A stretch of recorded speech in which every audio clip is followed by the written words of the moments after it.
va pouvoir commencer? Allons-y.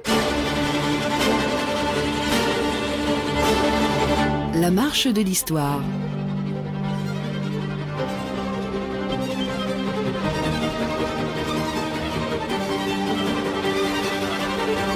Jean Lebrun.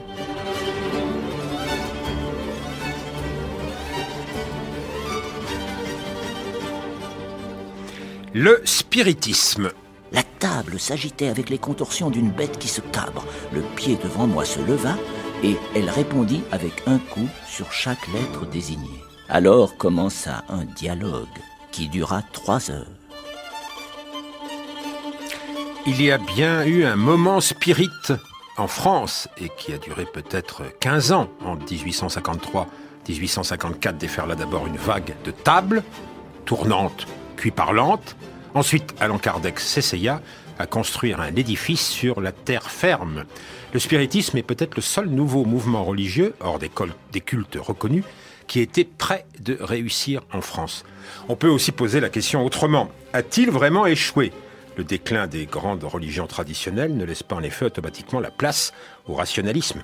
Les Français croient aujourd'hui beaucoup plus à la réincarnation qu'à la résurrection des morts. Ils n'envisagent plus que ceux dont ils portent le deuil soient expédiés en enfer, mais ils les imaginent à proximité immédiate, sous forme d'esprit ou d'ange. Et si nous vivions sans le savoir, une époque angélique, une époque paraspirite. Bonjour à vous, Guillaume Cuchet.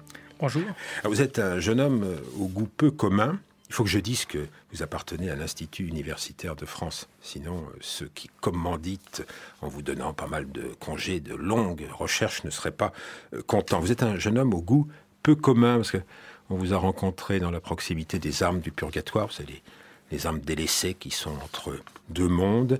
Et vous voilà maintenant qui publiez au Seuil Les Voix d'Outre-Tombe.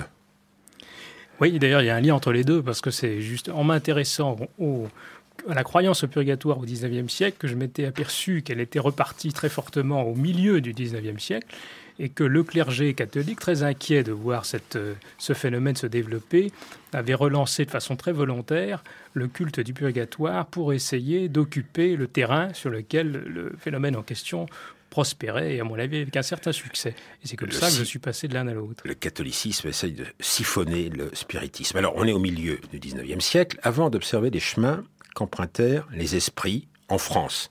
Il va falloir qu'on donne, comme vous le faites dans votre livre, sa place à la terre d'où ils proviennent, à la terre du pluralisme religieux, fiévreux.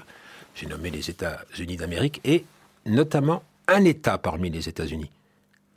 Oui, c'est né aux États-Unis, c'est même, à mon avis, un des tout premiers américanismes de la culture européenne, et c'est né dans un endroit très particulier qu'est l'État de New York, au nord-est des États-Unis, qui était un peu le chaudron ou l'épicentre de toutes les impulsions religieuses au XIXe siècle aux États-Unis, puisque quelques années auparavant, les Mormons, qui ont connu le succès que l'on sait par la suite, étaient nés quasiment au même endroit et dans des circonstances un peu semblables. Donc ça a démarré en 1848 avec les sœurs Fox. On va les entendre, si dans vous l'ouest de permettez. l'État de New York. C'est tiré d'un site spirit américain.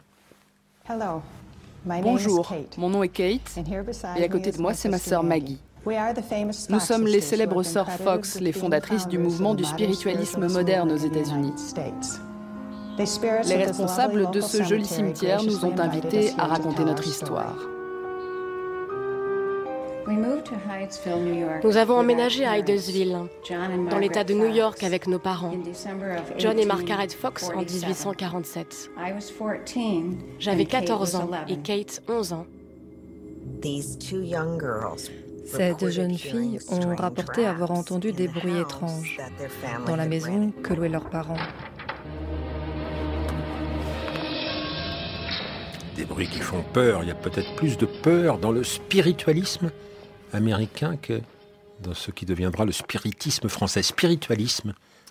Alors, c'est le terme qu'on employait effectivement aux États-Unis. Et quand le phénomène est arrivé en Europe, Kardec a eu cette idée géniale de le rebaptiser et de l'appeler spiritisme, parce qu'en français, il y avait un problème, c'est que le spiritualisme avait déjà une signification. C'était en gros la philosophie officielle de l'université, celle de l'université de l'époque, qui consistait à dire que l'âme était immortelle et qu'on pouvait en étudier les facultés. Donc comme le terme était déjà pris en quelque sorte, Kardec a senti que s'il arrivait à rebaptiser le phénomène, il aurait de fortes chances de capter à son profit, en tout cas au profit de son mouvement, tout ce qui s'y investissait, et c'est bien ce qui s'est passé. On n'est pas encore à Kardec, dont je disais à Claire qu'il était féministe aux États-Unis. C'est une affaire de femmes d'ailleurs, les 3 sœurs Fox, leur mère au départ. Alors aux États-Unis, ça a été un phénomène de mode incroyable entre 1848 et 1852. Et effectivement, ce qui singularise un peu le mouvement américain, c'est que les femmes y ont joué un rôle très important. Et notamment, on a vu apparaître toute une corporation de conférencières professionnelles qui faisaient souvent d'ailleurs payer leurs prestations et qui ont parcouru le pays en répandant la bonne nouvelle avec un succès prodigieux. Les gens venaient au moins autant pour voir les jolies jeunes filles qui parlaient que pour le contenu de leurs conférences. Mais l'un dans l'autre, ça a donné une assise et un écho formidable au mouvement. Je note que spiritualisme et professionnalisme riment aux États-Unis. Alors, vous avez parlé d'américanisme, c'est-à-dire de transfert. Le premier américanisme, selon vous, dans la culture européenne. On ne va pas parler de ce qui s'est passé dans d'autres pays que la France. En France, il y a un amateur qui, en 1853, 54, va beaucoup s'intéresser aux tables qui d'abord tournent, ensuite parle, c'est dans son exil, il n'est plus vraiment en France, il est à Jersey, Victor Hugo. Alors c'est évidemment probablement le spirit le plus célèbre. En tout cas, effectivement, Victor Hugo est à Jersey, il est exilé, c'est après le coup d'État de 1851, il n'a pas grand-chose à faire. Il est là avec sa tribu, le clan Hugo, et il s'occupe de 2 manières. Il prend des photographies, d'une part, et il fait tourner les tables.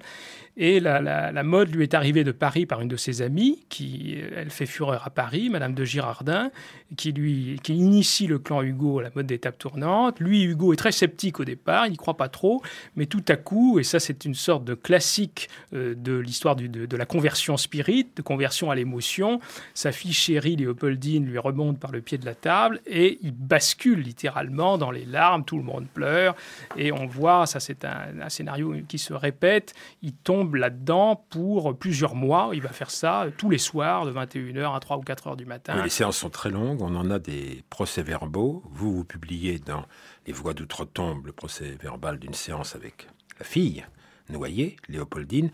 Nous, on a choisi plutôt une séance avec un Bonaparte. Lequel ? J'élevai la voix et je dis « Toi qui es là, dis-moi ton nom. » Le même pied se leva, frappa un coup, puis un second, et s'arrêta. S.B., le pied frappa. Oui. La table frappa successivement. O. M. A. P. Un frémissement nous gagnait. Elle acheva. A. R. T. E. Est-ce Bonaparte? Le pied frappe. Oui, avec une sorte de fureur. Lequel? Le grand? Non. Le petit? Oui. Nous avions tous des frissons. J'insistais. Quoi? C'est toi qu'on appelle Napoléon III qui est là? Un coup plus irrité encore. Oui. La petite table bondissait sous nos mains en glissant sur la table support comme si elle cherchait à s'échapper. La table s'agitait avec les contorsions d'une bête qui se cabre. Le pied devant moi se leva et elle répondit en marquant les coups et s'arrêtant avec un coup sur chaque lettre désignée. Alors commença un dialogue qui dura 3 heures. Une vie, une œuvre, France Culture, Hubert Join, Jean-Claude Loiseau. En fait, il y a plus de points communs qu'on ne croit entre Napoléon le Petit, Napoléon III, l'impératrice Eugénie aussi, et Hugo, parce que le couple impérial s'intéressait beaucoup aux médiums venus d'Amérique. Oui, le couple impérial a reçu à plusieurs reprises des médiums dits américains. C'était un peu la mode du Second Empire, des médiums qui venaient faire fortune en Europe et en France en particulier. Et le couple impérial s'est intéressé à la question, a reçu ces médiums aux Tuileries. Ils ont fait des expériences de ce type. De ce point de vue-là, en dépit de leurs différences politiques, Hugo et Napoléon III étaient vraiment des contemporains. La mode touche toutes les extrémités du spectre, et aussi bien des aristocrates un petit peu borderline, le couple impérial, et vous insistez beaucoup là-dessus, des déçus de la révolution de 1848, des gens qui ont été mis sur le côté par le coup d'État, comme Victor Hugo. Il y a un personnage qui revient souvent dans votre livre, qui s'appelle Hennequin. Imaginez un député de Saône-et-Loire, le département d'Arnaud-Montebourg aujourd'hui, qui est désespéré par la politique.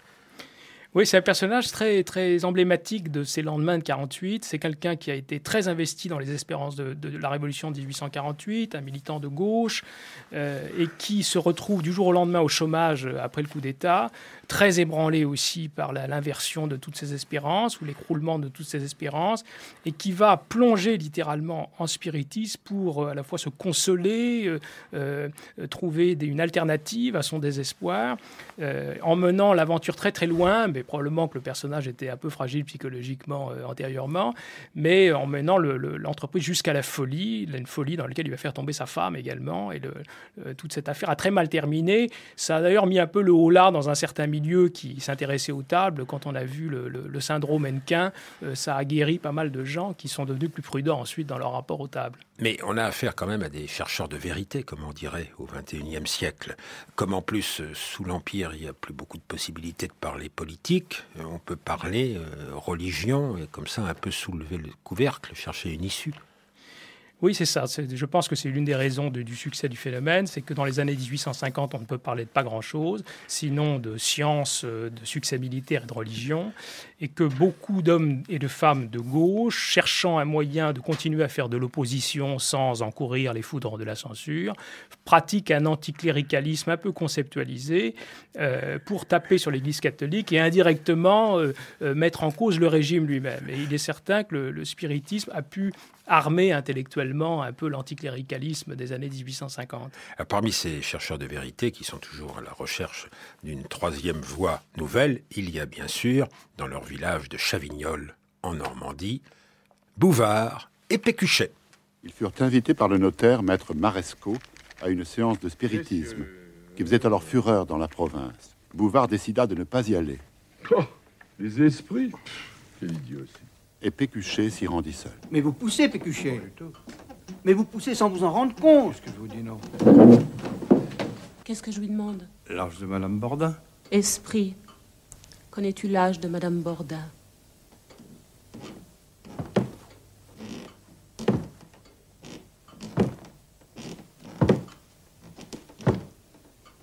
Comment? 5 ans? Les dizaines ne comptent pas. L'adaptation de Jean-Daniel Verhaeghe avec Jean Carmet. Alors, on ne va pas parler de Madame Bordin, ni du notaire chez qui la séance se passe. C'est un instituteur qui est le vecteur de la mode spirit.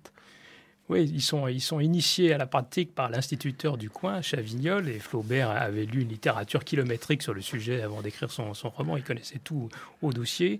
Et c'est très représentatif d'une partie de la sociologie du mouvement spirit qui recrutait dans les franges supérieures de la classe ouvrière et dans la petite bourgeoisie, une petite bourgeoisie qui justement était souvent un peu brouillée avec le clergé, voulait lui en remontrer.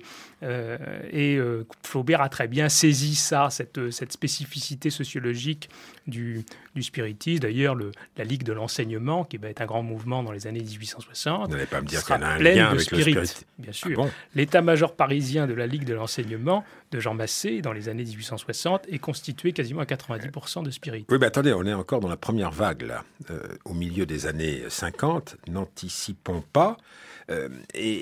Disons quand même que c'est contemporain, cette vogue, cette mode, puisque dans le premier temps, c'est une mode, dites-vous, de la révolution industrielle. On est prêt à tout. Bouvard et Pécuchet, ils sont prêts à accepter tous les prodiges, toutes les nouveautés. Il y a le télégraphe, il peut bien y avoir le télégraphe spirituel. Alors voilà, les tables sont arrivées en France quasiment en même temps que le télégraphe électrique. Et le télégraphe électrique, c'était absolument prodigieux. Ça a tiré le tapis sous les pieds de toute la population. Jamais on n'avait pu imaginer que les informations pourraient circuler à une vitesse pareille. Et du coup, je pense que ça a été un des facteurs favorisant l'implantation du spiritisme. C'est que beaucoup de gens ont vu se produire dans ces années des miracles technologiques que personne n'aurait pu imaginer quelques décennies auparavant. Et à partir de là, il y a une espèce de perplexité générale qui s'installe, de gens qui se disent, mais après tout, si on peut communiquer de Paris à Marseille en quelques fractions de seconde, qui peut nous empêcher de penser qu'un jour ou l'autre, il n'y aura pas des communications, non pas dans l'espace, mais dans le temps, à la façon d'étapes tournantes. On peut même imaginer qu'il y ait des voix sans bouche, des musiques sans instrument. Esprit, es-tu là?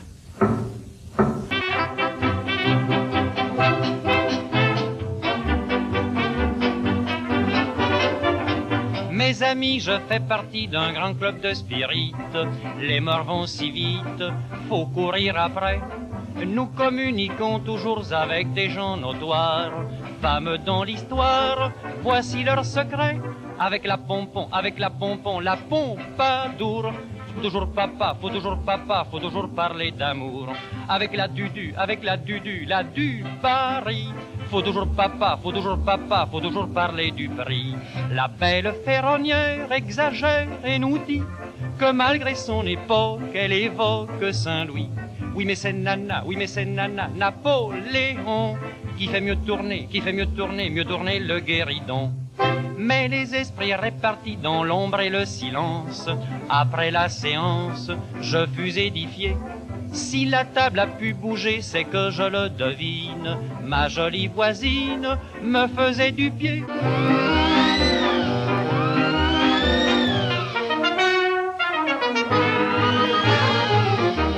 La marche de l'histoire.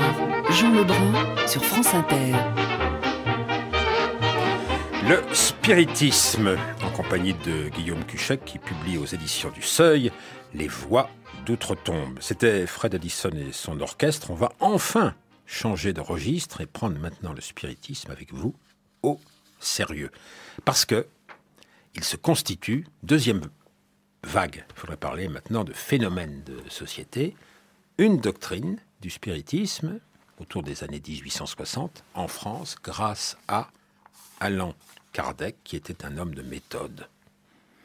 Oui, alors Allan Kardec va être effectivement le grand codificateur du spiritisme, puisque c'est une des spécificités du phénomène en France, et qui donne naissance à un mouvement et à une doctrine. C'est très français d'ailleurs, on constate le même genre de phénomène en littérature, en peinture ou ailleurs, cette passion pour les mouvements.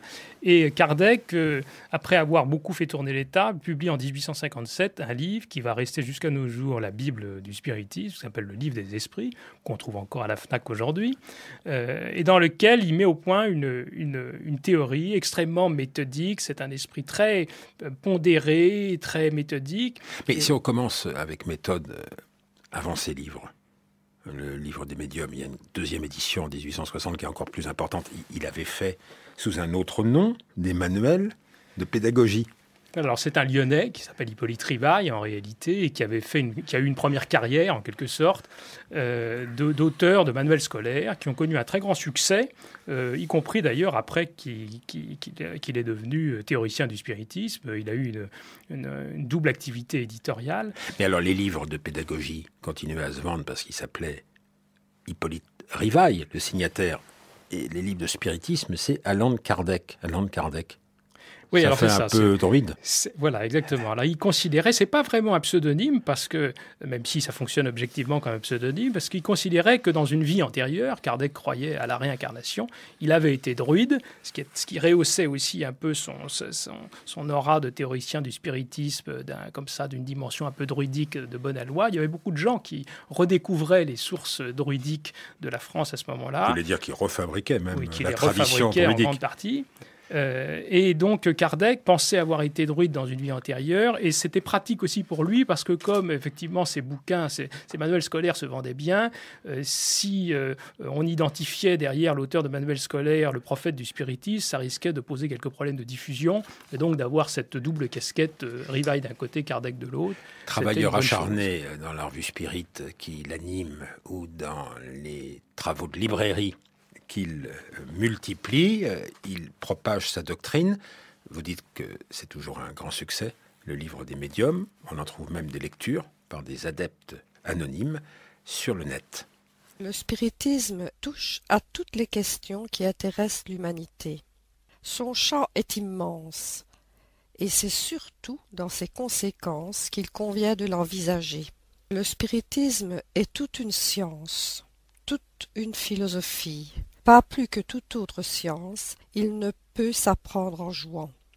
La croyance aux esprits en forme sans doute la base, mais elle ne suffit pas plus pour faire un spirit éclairé que la croyance en Dieu ne suffit pour faire un théologien. Dans le spiritisme, la question des esprits n'est pas le point de départ, et là précisément est l'erreur dans laquelle on tombe. Les esprits n'étant autre chose que les âmes des hommes, le véritable point de départ est donc l'existence de l'âme. On trouvera sur notre site nos sources du net. Les esprits, c'est important, mais c'est une base insuffisante. Oui, c'est-à-dire que je pense que ce qui fait le succès du mouvement, c'est pas tant la doctrine elle-même, même si elle est méthodique et solide, que le fait que les gens viennent dans les cercles spirites pour toutes sortes de raisons, les uns attirés par des problèmes de revenants, inquiétés par des morts qui les hantent, les autres pour avoir des pratiques de voyance. Donc il y a toutes sortes de motivations secondaires, ou qui devraient être secondaires, qui expliquent qu'en permanence, il y a un public important qui est rabattu vers les cercles spirites. Il y a quand même, du point de vue théorique, une question fondamentale, c'est celle de la réincarnation. Les Français du XXIe siècle croient que la réincarnation est au fondement du bouddhisme, ce qui est complètement faux, mais elle est au fondement du spiritisme. Oui, ça incontestablement, du spiritisme français en tout cas, et en particulier du spiritisme de Kardec, puisqu'il y a d'autres spiritismes français. C'est le cœur dogmatique du spiritisme kardéciste, c'est cette croyance à la réincarnation. Mais au XIXe siècle, beaucoup de gens croient à la réincarnation. On parle plutôt de métempsychose généralement, et à mon avis, c'est Kardec qui a non pas inventé le terme de réincarnation, mais qui l'a popularisé. En faisant en sorte que cette croyance touche un public beaucoup plus large. Et ça, les Américains, les spirites américains ont regardé ça, ont été très surpris du succès de la réincarnation dans la version française du spiritisme. Et je pense que c'est pas sans lien avec le fait qu'en France, vous aviez des générations entières de gens qui étaient très profondément sortis du christianisme, tout en continuant d'avoir des aspirations religieuses, et qui étaient disponibles pour une croyance de ce type à la réincarnation. Parce que c'est chouette la réincarnation du point de vue d'un catholique ou d'un protestant qui sort du culte traditionnel. Parce qu'il n'y a plus d'enfer, il n'y a plus de péché originel, même le paradis, dites-vous. C'est un peu ennuyeux. Les esprits ils sont sans connaissance, ils sont beaucoup mieux avec nous, dans la proximité. Oui, c'est ça, une des grandes aspirations de l'époque, au fond, c'est d'avoir une certitude qu'on puisse retrouver les siens dans l'au-delà. C'est ça l'essentiel. On ne tient pas tellement à voir Dieu face à face et on se demande si, sur toute l'éternité, ça risque pas de faire un peu long sur la fin. On ne croit plus guère à l'enfer, ou en tout cas toute une partie où on y croit encore, malheureusement, mais on aimerait bien pouvoir en être soulagé. Alors que là, il y a au fond la certitude d'une vie après la mort, dans laquelle on va retrouver les siens, tout en étant dissocié de toutes les dogmatiques chrétiennes et des aspects sombres et inquiétants des dogmatiques chrétiennes. Et en cela, ça rencontrait certainement une attente au milieu du XIXe siècle. Alors on peut être anticlérical, on peut sortir du catholicisme et du protestantisme sans avoir à le dire. On continue à être inscrit dans les registres des grandes religions, mais souterrainement, on sort de la religion. C'est une religion de sortie de la religion. Oui, alors j'ai remprunté cette expression célèbre à Marcel Gauchet, mais je crois qu'elle convient encore mieux au spiritisme qu'au christianisme dans la thèse de Gauchet, c'est-à-dire qu'effectivement, ça fonctionne objectivement pour beaucoup de gens, pas pour tous, mais pour beaucoup de gens comme une religion, qui permet de se ménager une étape intermédiaire dans un processus de sortie des religions. Vous nettoyez la religion de votre enfance de tous les aspects qui vous inquiètent, vous déplaisent ou qui sont devenus tout simplement incroyables à vos yeux, tout en continuant à toucher les principaux bénéfices de la croyance religieuse, c'est-à-dire un soutien pour vivre et une espérance de se retrouver dans l'au-delà avec les siens. Géographiquement, les villes, Paris, la tête du mouvement, Lyon, la capitale de la province, le cœur du mouvement, quantité de petites villes, notamment dans le sud-ouest de la France.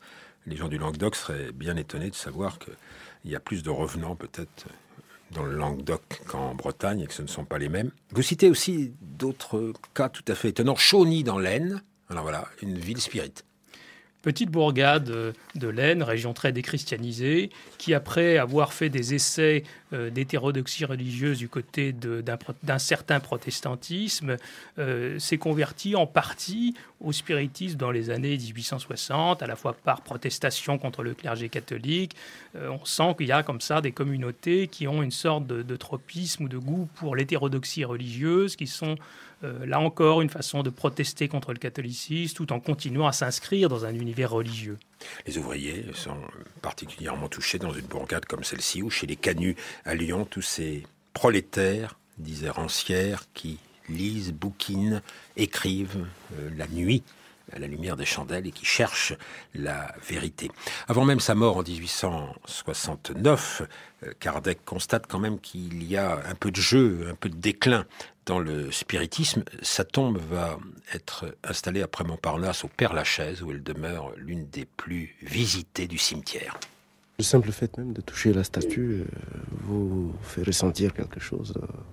Ça influe qui vous parcourt de la tête aux pieds.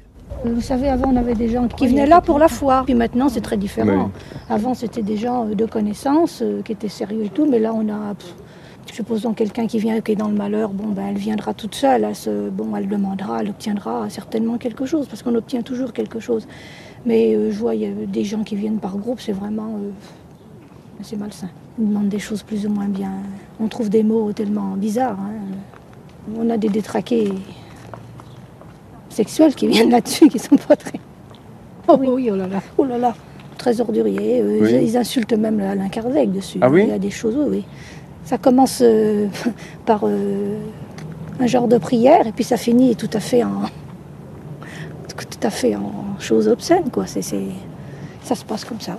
Nuit magnétique, France Culture, Michel Dansel, il serait bien étonné de son rôle de thaumaturge ou d'exorciste. Vous l'avez visité, la tombe, récemment? Oui, je l'ai visitée il n'y a pas très longtemps, justement. Il y avait un monde fou, et il y a effectivement un buste de Kardec, et les gens viennent, un peu comme sur la statue de Saint-Pierre à la basilique Saint-Pierre à Rome, viennent au fond prier. Donc il y a une dimension thaumaturgique qui s'est cristallisée autour de ce personnage de Kardec, c'est très étrange, et qui, je dirais, donne à ce mouvement une base populaire qui en fait une religion authentique. Alors, une religion populaire authentique, on va essayer de descendre plus profond dans la tombe. Vous dites qu'il y a des courants souterrains qui relient notre génération, qui serait presque post- ou paraspirite, et la génération de 1860. C'est curieux, ça.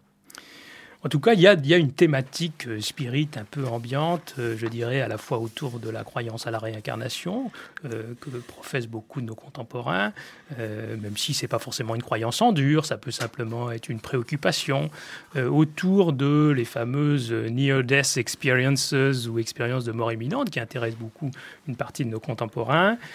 Donc il y a toute une série de thèmes spirites qui sont très présents dans la culture, pas forcément sous le drapeau de Kardec, mais qui ont été dissociés de la doctrine kardéciste et qui continuent effectivement d'intéresser nos contemporains. Spiritisme diffus, par exemple dans le cinéma. Vous citez le film Sixième Sens, on pourrait aussi citer celui Les Autres, signé par Alménabar. On ne sait pas où on est, à vrai dire, précisément, mais nous sommes apparemment dans une grande maison. Il semble qu'il y ait des esprits qui assiègent les vivants, les esprits de toute une famille disparue tragiquement. Que votre nom soit sanctifié, que votre règne arrive, que votre volonté soit faite, sur la terre comme au ciel. Qu'est-ce qui s'est passé? Racontez-moi. Que s'est-il passé dans cette chambre? Ne lui dis pas, ne lui dis pas. Ne lui dis pas. Maman. Maman. Dites-moi ce que votre mère vous a fait. Elle parle d'un oreiller. C'est avec ça qu'elle vous a tué? Avec un oreiller? Elle nous a pas tués, non. On n'est pas morts. On n'est pas mort. On n'est pas mort. On n'est pas mort. On n'est pas mort. On n'est pas mort.